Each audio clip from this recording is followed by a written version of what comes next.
Pakistan cricket বোর্ডের Asia cup 2025-এর দল ঘোষণার পর ক্রিকেট বিশ্ব যেন স্তব্ধ। বাবর আজম, মোহাম্মদ রিজওয়ান, যাদের নাম শুনলেই পাকিস্তান ক্রিকেটের ভরসা মনে হয়, কিন্তু এশিয়া কাপ 2025-এর দল ঘোষণায় ঘটেছে এক বড় ধাক্কা। এই দুজন সুপারস্টারকে বাদ দিয়েছে পিসিবি।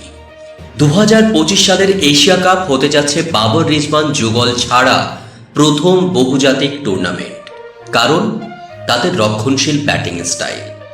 2022 সালের পর থেকে রিজওয়ানের স্ট্রাইক রেট মাত্র 122.26 এবং বাবরের 127.34। টেস্ট খেলুড়ে দেশগুলোর ওপেনারদের মধ্যে সবচেয়ে নিচে। পিসিবি স্পষ্ট জানিয়ে দিল, এখন চাই আক্রমণাত্মক ব্যাটিং, চাই নির্ভীক ক্রিকেট।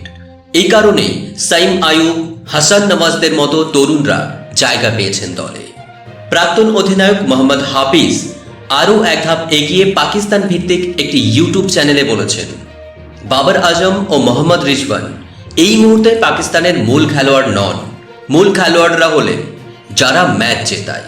তিনি আরও যোগ করেন, আমরা যদি গত 1.5 থেকে 2 বছরের দিকে তাকাই, তাহলে ধারাবাহিক পারফরমেন্স দেখানো খেলোয়াড়রা হলেন সালমান আলী আগা, সাইম আয়ুব এবং হাসান নওয়াজ। আমরা কেন তাদের সম্পর্কে কথা বলছি না? তারাই বর্তমানে পাকিস্তানের জন্য ম্যাচ জেতাচ্ছেন।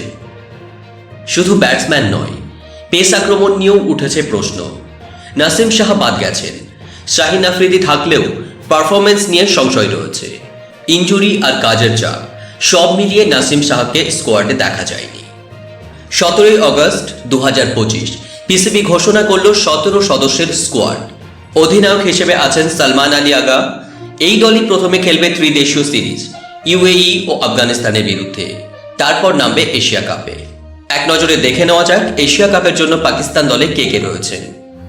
সালমান আলী আগা অধিনায়ক হিসেবে, আবরার আহমেদ, ফাহিম আশরাফ, ফখর জামান, হ্যারিস রউফ, হাসান আলী, হাসান নেওয়াজ, হোসেন তালাত, খুশদিল শাহ, মোহাম্মদ হ্যারিস, মোহাম্মদ নওয়াজ, মোহাম্মদ ওয়াসিম জুনিয়র, সাহিবজাদা ফারহান, সাইম আয়ুব, সালমান মির্জা, শাহিন আফ্রিদি এবং সুফিয়ান মুকিম। এশিয়া কাপে পাকিস্তান খেলবে ভারত, ওমান এবং ইউএইর বিরুদ্ধে। সুতরাং সামনে অপেক্ষা করছে বড় পরীক্ষা। প্রশ্ন একটাই, বাবর রিজওয়ান ছাড়া কি সত্যিই পাকিস্তান নতুন যুগে প্রবেশ করতে পারবে, নাকি অভিজ্ঞতার ঘাটতি ভোগাবে তাদের?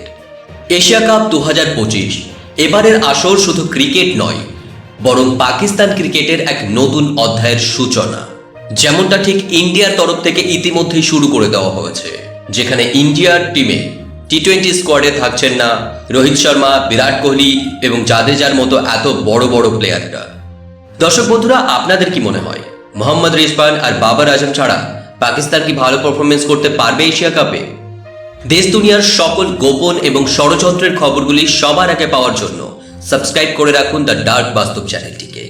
অসংখ্য ধন্যবাদ ভিডিওটি সম্পূর্ণ দেখার জন্য।